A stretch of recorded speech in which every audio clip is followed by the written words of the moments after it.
Hello दोस्तों, आप लोगों का ट्रिकी सॉल्यूशन में स्वागत है। आज हम बायोलॉजी के एक चैप्टर के बारे में, विटामिन के बारे में पढ़ेंगे। आपको एग्जाम में बहुत ही ज़रूरी है। आपके हर एग्जाम में पूछा जाएगा, यानी चपरासी से लेकर बड़े बड़े एग्जाम तक पूछा जाएगा। और हर एग्जाम में 1 से 2 नंबर के पक्का पूछा जाता है। अगर इस वीडियो को पूरा देखेगा, स्किप नहीं कीजिएगा, तो आपको 2 नंबर एग्जाम में कन्फर्म है। गारंटी लिख के ले लीजिए कि ट्रिकी सॉल्यूशन के साथ बने रहिएगा, तो आपको हमेशा कुछ ना कुछ नए मिलते रहेगा। चलिए आते हैं विटामिन के बारे में। विटामिन के बारे में देखते हैं।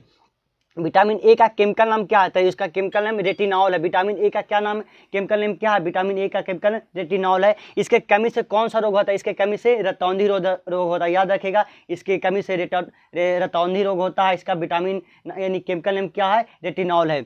यानी कि इसके स्रोत क्या है? गाजर हो गया, दूध हो गया, और अंडा हो गया, और फल हो गया। इसका गाजर यानी कि इसके खाने से आपको ये ठीक हो सकता है। गाजर हो गया, दूध हो गया, अंडा खाइए, ये सब खाने से आपको ठीक हो सकता है। विटामिन B1 यानी इसको B1 बोलिए या बी बोलिए, यानी कि विटामिन B1, इसका केमिकल नेम क्या है? थायमीन है। याद रखिएगा, थायमीन यानी कि केमिकल नेम इसका क्या है? थायमीन।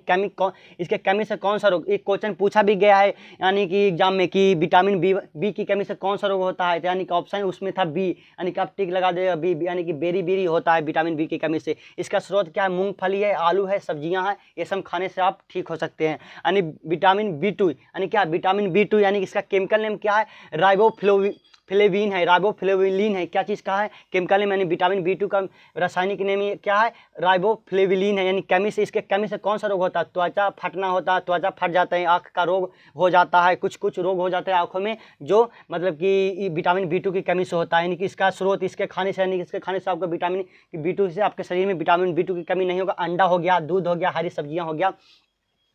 चलिए अब नेक्स्ट आते हैं विटामिन B3। विटामिन B3 इसका केमिकल नेम क्या आता है? पेंटोथेनिक अम्ल होता है। इसका केमिकल नेम याद रखिएगा, पेंटोथेनिक अम्ल। याद 3 से 4 बार बोलिएगा, पेंटोथेनिक अम्ल ऑटोमेटिक याद हो जाएगा। यानी कि B3 के यानी केमिकल नेम क्या है? पेंटोथेनिक अम्ल। यानी इसके कमी से कौन सा रोग होता है? पैरों के जलन हो जाते हैं, बाल सफ़ेद होने लगते हैं, यानी B3 की कमी से। स्रोत अंडा हो गया, दूध हो गया, हरी सब्जियाँ, इसका स्रोत ये सब खाते रहिए, आपको ये सब की कमी यानी कि किसी की कमी नहीं होगी। विटामिन B5 यानी इसका केमिकल नेम क्या है? निकोडिनेमाइड है। क्या है? निकोडेनिमाइन। इसका या तो नियासिन भी बोलते हैं। एग्जाम में दोनों आ सकता है, या चाहिए एक ही आएगा, लेकिन आ सकता है, इसलिए दोनों याद रखेगा। निकोडेनिमाइड याद रखेगा, नियासिन याद रखेगा, ये दोनों में से याद रखेगा, कोई भी आ सकता है। इसके कमी से कौन सा रोग होता है? मासी विकार हो जाता है, जिसको हम क्या कहते हैं?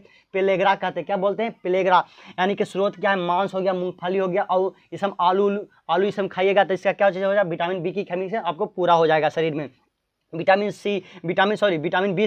B6 यानी इसका केमिकल नेम क्या है? पाइरिडॉक्सिन है। याद रखिएगा, पाइरिडॉक्सिन यानी विटामिन B6 के कमी से कौन सा मतलब इसका केमिकल नेम क्या है? पाइरिडॉक्सिन हो गया, पाइरिडॉक्सिन। इसका कमी से कौन सा रोग होता है? एनीमिया हो जाता है, एनीमिया रोग हो जाता है, त्वचा रोग हो जाते हैं। इसका स्रोत क्या है? दूध हो गया, मांस हो गया, और सब्जियां हो गई। नेक्स्ट आते हैं, क्या चीज़ है? विटामिन H या विटामिन B7 बोलते हैं, जिसको विटामिन B7 बोलते हैं या तो H बोलते हैं। इसका केमिकल नाम क्या है? बायोटीन। याद रखेगा, बायोटीन। यानी कि केमिकल नेम क्या है? यानी कि विटामिन H का केमिकल नेम क्या है? बायोटीन। याद रखेगा, यानी कि B7 का केमिकल नेम बायोटीन। कौन सा रोग इसके कमी से कौन सा रोग होता है? बालों का घिरना, चर्म रोग होता है, यानी कि बालों का गिरना हो जाता है, चर्म रोग हो जाता है। इसका स्रोत क्या है? ईस्ट हो गया, गेहूं हो गया, अंडा हो गया, यानी ये सब खाने से आपको ये बीमारी नहीं होगी। यानी ईस्ट हो गया, गेहूं हो गया, अंडा हो गया। यानी कि विटामिन B12 यानी कि विटामिन B12 बहुत ही एग्जाम के समझिए कि क्रैश है, यानी कि हमेशा ही पूछते रहता है। यानी कि विटामिन B12 इसका रासायनिक नेम यानी कोबालमीन है। यानी इसका केमिकल नेम क्या है? साइनोकोबालमीन है। याद रखिएगा, साइनोकोबालमीन। यानी कि इसके कमी से कौन सा रोग होता है? एनीमिया होता है, पांडु रोग होता है। इसका कमी से कौन सा होता है? एनीमिया होता है, पांडु रोग होता है। एंड स्रोत क्या हो गया? मांस हो गया, कजेली हो गया, एंड दूध हो गया। यानी कि मांस हो गया और कजेली हो गया एंड दूध हो जाएगा। इसका केमिकल नेम यानी कि विटामिन C याद रखेंगे। विटामिन C की कमी से कौन सा रोग होता है? विटामिन C की कमी से, यानी कि केमिकल नेम इसका क्या है? एस्कॉर्बिक एसिड है। इसका केमिकल नेम याद रखेगा, एस्कॉर्बिक एसिड। यानी कि विटामिन C की कमी से कौन सा रोग होता कौन सा रोग होता है? तो अस्कॉर्बी याद रखेगा। मसूरों का फूलना याद रखेगा, यानी कि मसूरों का फूलना ये सब अस्कॉर्बी रोग हो जाता है विटामिन C की कमी से। इसका स्रोत क्या हो गया? आंवला हो गया, नींबू हो गया, संतरा हो गया, नारंगी हो गया, ये सब इसके खाने से इसके ठीक हो सकता है।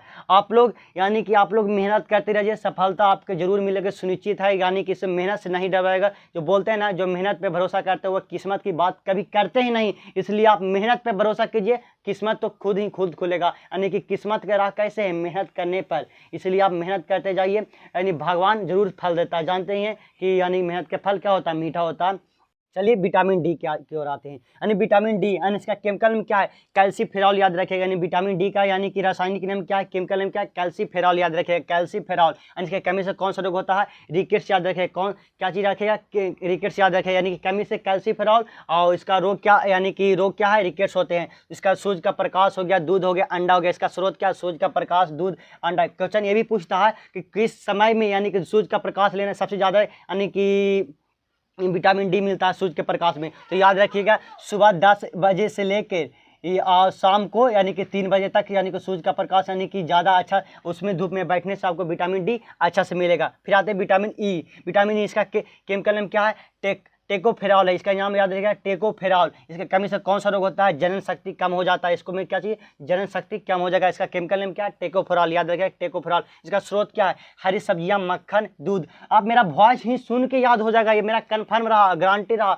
स्रोत क्या है इसका, हरी सब्जियां, मक्खन, दूध। इतना बार बोल ही देंगे ना आपको याद हो जाएगा। विटामिन के, विटामिन के ये भी एग्जाम में पूछा गया कि विटामिन के की कमी से कौन सा रोग होता है, लेकिन इसका पहले आता है केमिकल नेम क्या है, तब फिलोक्विनोन है। इसका केमिकल नाम क्या है, फिलोक्विनोन है। याद रखिएगा केमिकल नाम क्या है, फिलोक्विनोन। इसके कमी से कौन सा, रक्त का थक्का न बना, यानी कि प्लेटलेट्स नहीं बनता, यानी रक्त का थक्का नहीं बनता है। सॉरी, प्लेटलेट्स नहीं, प्लेटलेट्स तो अलग से उल्लेख होता है, प्लेटलेट्स के कारण भी थक्का नहीं जमता है, लेकिन विटामिन के कमी से भी थक्का नहीं जमता है। स्रोत यानी कि इसका स्रोत क्या है, टमाटर हो गया, हरी सब्जियां हो गया, एंड दूध हो गया।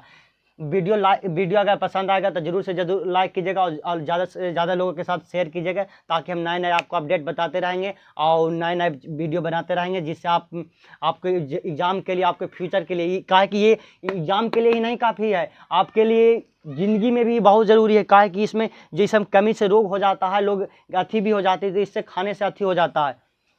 इसलिए आपको हमेशा के लिए कहते हैं, हमेशा मेहनत करते रहिए। जो कहते हैं ना कि जो मेहनत पे भरोसा करते हो वो किस्मत की बात नहीं करते, हम आपको बार बार बताते रहते हैं। इसलिए अथी नहीं करना चाहिए, ठीक ना। इसलिए कहते हैं ना कि क्यों डरते हो ज़िंदगी में क्या होगा। आप लोग बहुत सारे सोचते रहते होंगे कि ज़िंदगी में क्या होगा क्या नहीं, इसलिए क्यों डरते हो, ज़िंदगी में क्या होगा, जो भी होगा तजुर्बा ही होगा। इसलिए आप हमेशा तजुर्बा के साथ रहिए, तजुर्बा बहुत ज़रूरी है। अगर तजुर्बा हो जाएगा तो आप भूखे नहीं मरेगा। कहा कि एजुकेशन ऐसा चीज़ है ना कि आप भूखे नहीं मर सकते। भले ये देरी से फल देता हो, लेकिन फल इतना स्वादिष्ट और मीठा होगा कि आप सपनों में भी नहीं सोच सकते हैं। क्योंकि सक्सेस का राह यही है, स्टार्टअप यही है। क्योंकि यह गरीब लोगों को भी अमीर तक लेके जाता है, मिडल से भी लेकर अमीर तक ले जाता है, अमीर को और अमीर बनाता है। धन्यवाद। अगर